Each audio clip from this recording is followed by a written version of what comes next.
Ne bih ovo trebalo da pišem. Ne bih smeo da izgovaram nijednu reč, ali ako ne ostavim trag, bojim se da će moje postojanje nestati zajedno sa ovim zidovima. Sve je počelo kada sam se preselio u ovu staru kuću na periferiji grada. Kuća nije bila u lošem stanju, samo je imala taj miris, vlažan, ustajao, kao da je u njenim temeljima zakopano nešto što ne sme ugledati svetlost dana. Ali bila je jeftina, previše jeftina. Trebalo mi je mesto gdje mogu raditi u miru, daleko od gradske buke. Pisac sam, znaš? Ili sam barem bio. Prvo što sam primetio bila je tišina. Ne ona prijatna tišina koju očekuješ u staroj kući, već previše gusta, kao da nešto upija svaki zvuk. Nema ptica, nema vetra. Čak i kada bih hodao po drvenom podu, moji koraci bi odzvanjali neobično prigušeno. Ali nisam obraćao pažnju. Trebalo mi je malo vremena da se naviknem. Prve noći, međutim, nešto se promenilo. Dok sam ležao u krevetu, slušao kišu koja je padala po krovu, osjetio sam šapat. Tih duboko u zidovima. Isprva sam mislio da je to voda u cevima, neki starinski sistem grejanja koji ispušta čudne zvuke, ali kako je noć odmicala, šapat je postajao jasniji. I nije bio samo jedan glas, više njih, govoreći uglas, ponekad preklapajući jedni druge. Nisam razaznavao reči, ali mogao sam da osjetim njihov ton, nestrpljenje, gnev, glad. Povukao sam pokrivač preko glave, ubeđujući sebe da su to samo plodovi mog umornog uma. Ali sutradan, kada sam ustao i prišao zidu iz kojeg su dolazili zvuci, ugledao sam nešto što me je sledilo do kostiju. Na zidovima su bile ogrebotine. Ne samo ogrebotine, bile su to reči. Utisnute u gips, kao da ih je nešto iznutra pokušavalo ispisati kroz zid. Pomozi mi. Povukao sam ruku, kao da će mi samo dodirivanje zida naneti bol. Disanje mi se ubrzalo. Osjetio sam kako mi se vrat steže, kao da me nešto nevidljivo gleda iz samog temelja kuće. Te noći šapat je bio glasniji. Mogao sam da razaznam reči. Zvali su moje ime. Ponovo i ponovo. Luka, Luka, dođi, dođi. Borio sam se sa snom, ali san je došao. I sa sobom doneo nešto mnogo gore. Probudio sam se u mrklom mraku. Svetlo nije radilo. Sat na noćnom stočiću pokazivao je 3:33. Klasično. Ali to nije bilo najgore. Najgore je bilo to što je nekad disao u mom krevetu. Osjetio sam kako se madrac lagano ugiba pored mene. Nešto je bilo tu. Nešto sa rukama od magle, hladnim kao smrt. Nisam mogao da se pomerim. Osjećao sam pritisak na grudima. Kao da su nevidljive ruke pritiskale moje telo, pokušavajući da izvuku dah iz mene. U tom trenutku sam shvatio. Ovo nisu duhovi. Ovo je kuća. Živa i gladna. Disanje pored mene nije prestajalo. Nisam mogao da vidim šta je to, ali sam mogao da osjetim njegovu prisutnost. Ispuštalo je zvuk sličan vlažnom dahu, nečemu što je nekada možda bilo čovek, ali sada nije bilo ništa osim mraka i šapata. Sakupio sam svu snagu da se pomerim. Trgao sam se, iščepao telefon sa noćnog stočića, ali ekran je ostao crn. Čak ni tejster za osvetljenje nije radio. U tom trenutku disanje je prestalo. Mrak je postao dublji. I onda zvuk noktiju koji grebu po zidu, tik iznad moje glave. Odjeknulo je kroz sobu poput noža koji struže po staklu. Osjetio sam kako mi srce udara u grlu dok su se ogrebotine nastavile, krećući se polako, centimetar po centimetar duž celog zida. I onda Luka, hladan dah na mom uhu. U trenu sam iskočio iz kreveta, srušivši lampu dok sam tražio prekidač za svetlo. Osjećao sam da mi se stomak steže od straha, kao da će se utroba prevrnuti. Kada sam napokon pronašao prekidač i pritisnuo ga, svetlo se upalilo u trenutku. Nisam bio sam. Ispred mene, na zidu, stajala su utisnuta slova. Otvori vrata! Puls mi je bubnjao u slepočnicama. Nisam znao da li misle na vrata spavaće sobe ili neka druga vrata, ali nisam ih nameravao otvoriti. Ne te noći, ne nikada. Jutarnje svetlo nije donelo utehu. Osjećao sam se kao stranac u sopstvenom telu. Kao da nisam potpuno budan, već lebdim između sna i jave. Sedeo sam za kuhinskim stolom, zureći u šolju kafe. Ruke su mi se tresle dok sam pokušavao da povratim razum. Onda sam čuo kucanje. Isprva nežno, pa ponovo. Malo jače. Ustao sam i prišao vratima. Nikoga nije bilo, ali nešto jeste. Na starom otiraču ispred ulaza stajao je papir, savijen, požuteo, kao da je stajao tu decenijama. Podigao sam ga. Bila su to uputstva. Ako želiš da odeš, ne gledaj u ogledala. Osmeh mi se zaledio na licu. Osjetio sam kako mi vilica postaje teška, a koža ledena. Kako je neko znao da planiram da odem. I šta ogledala imaju sa tim. Ali onda sam se setio. U kupatilu. Ogledalo iznad lavaboa. Da li sam ga sinoć uopšte gledao? Nisam želeo da proveravam. Ali znaš kako to ide sa zabranjenim stvarima. Ne možeš da odoliš. Napravio sam nekoliko koraka ka kupatilu. Srce mi je tuklo u grudima. Vrata su bila odškrinuta, a unutra je bilo jezivo tiho. Zidne pločice bile su hladne pod mojim dlanovima, dok sam se nagnuo napred i pogledao u ogledalo. I bilo je tamo. Ne moj odraz. Nešto drugo. Stajalo je u mom obliku, ali nije bilo ljudsko. Oči su bile previše crne, bez beonjača. Usta su bila zakrivljena u osmeh koji nije bio moj. Pomerilo se, ali ja nisam. Zgranuo sam se unazad, ali ono nije. Ostalo je tu, zureći u mene sa tim jezivim osmehom. I onda je progovorilo. Nisi smeo da gledaš. Udario sam ogledalo pesnicom. Staklo se raspršilo u 100 komadića, ali nije nestalo. I dalje sam ga video. U svakom od tih parčića. Njegove crne oči, njegov osmeh, njegova ruka, sada ispružena, pružala se ka meni kroz polomljene krhotine. Pobegao sam iz kupatila. Srce mi je tuklo toliko snažno da sam mislio da ću se one svestiti. Vrata su se zatvorila sama od sebe, iznutra. I onda sam čuo zvuk. Tiho, grebanje. Ne iz kupatila. Iz zidova zidovi su postajali glasniji.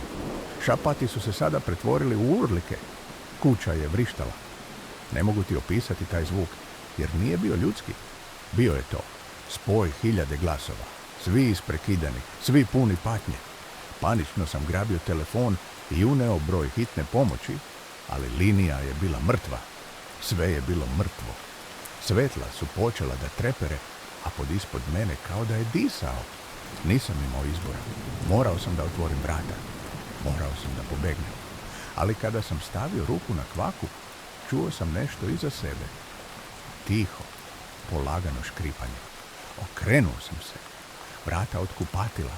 Polako su se otvarala. Nešto je izlazilo. Ali ne samo jedna stvar. Mnoštvo njih. Iskrivljeni oblici. Lica koja nisu pripadala ovom svetu. Figure koje su se stapale sa senkama. Sve su se kretale ka meni. Povukao sam kvaku, ali vrata nisu htjela da se otvore. Kuća me nije puštala. I onda je došlo do vrhunca. Zidovi su eksplodirali zvukom. Neljudskim, ne od ovog sveta. Glasovi su se stopili u jedan gromoglasan. Sve prožimajući. Nećeš otići. A onda crnilo. Kao da me je nešto progutalo. Sjećam se da sam pao. Ili bar mislim da jesam. Jedan tren bio sam u hodniku, okružen nemogućim stvarima, a već sljedećeg bilo je samo crnilo. Pokušao sam da udahnem, ali vazduha nije bilo. Pokušao sam da pomerim ruke, ali ništa nisam osjećao. Kao da sam bio zarobljen u nečemu što nije imalo ni oblik, ni pravac. Ali znao sam jednu stvar. Nisam bio sam. Nešto me gledalo iz mraka, neparan broj njih. Neke su bile visoko, kao da lebde iznad mene. Druge su bile toliko blizu da sam mogao da osjetim njihov vlažan sjaj. Sve su me posmatrale, posmtale pa me i čekale. Nisam znao koliko dugo sam bio u tom crnilu, minuti sa i godine. Ne postoji vreme u tami, ali postoji osjećaj da si posmatran, da ti se nešto približava polako, ali neumitno. I onda, iznenada, glas. Probudit ćeš se samo ako te pustimo. Zvuk se nije prenosio kroz vazduh. Nije dolazio s polja, bio je unutra, u meni, kao da je neko ili nešto govorilo kroz moj sopstveni mozak. I tada sam shvatio, nisam bio zarobljen u kući.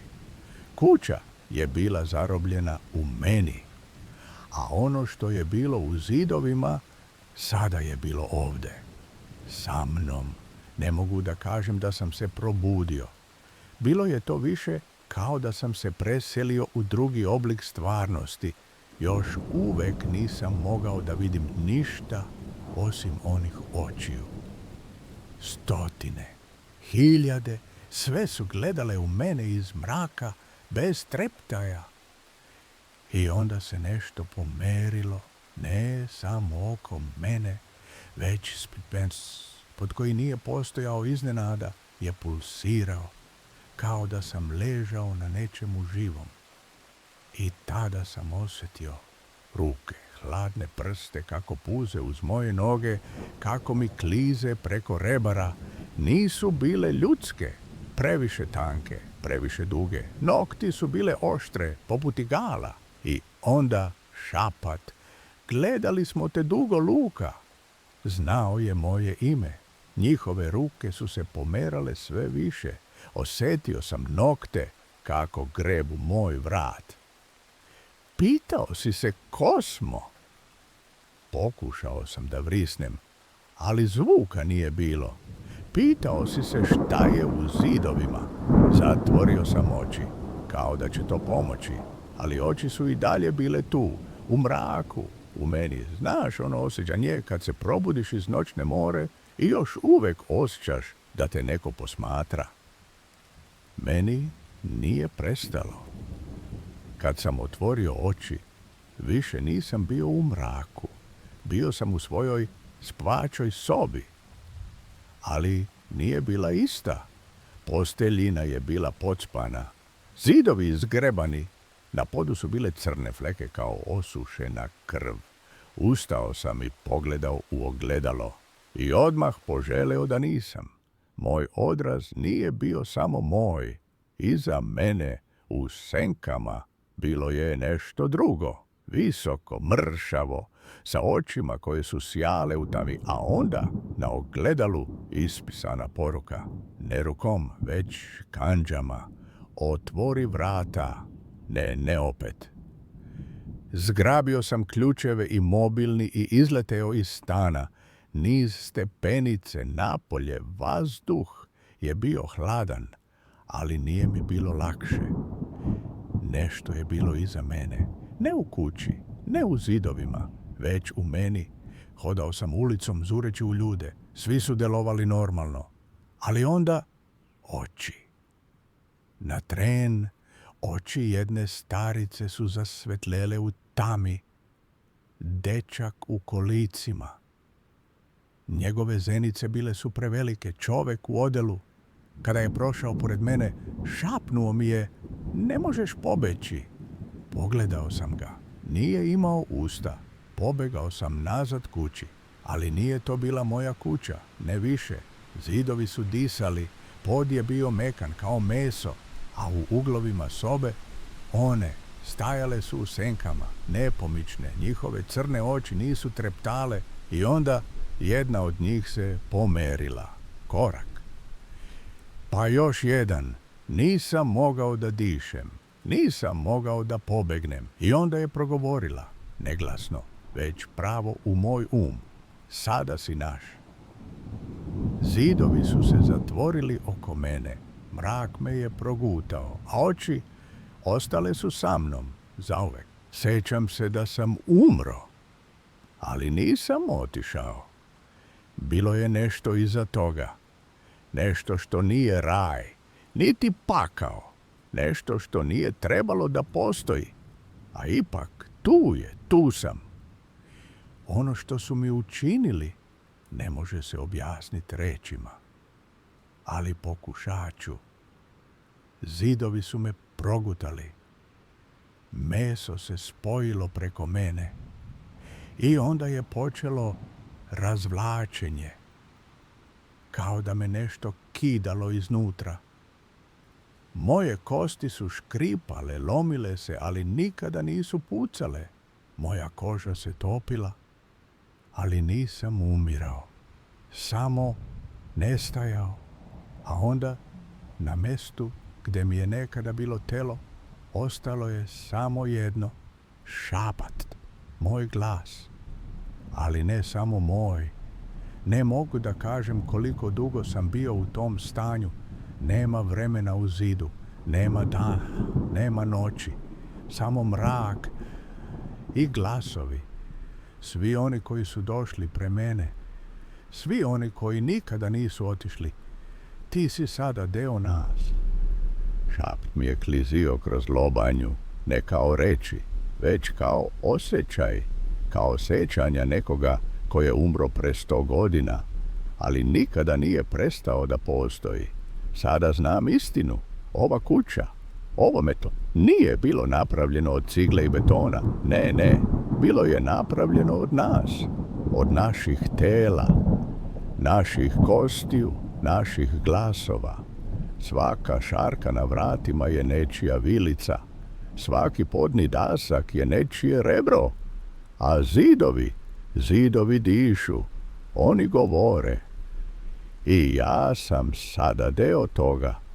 Kuća je gladna, uvek je gladna, a sada, kao njen deo, vidim onoga ko dolazi sledeći, mladić, radoznao. Isti kao što sam ja bio, ući će unutra, čuće šapat, vidjet će oči i on će postati zid. Baš kao ja, baš kao svi mi, zauvek.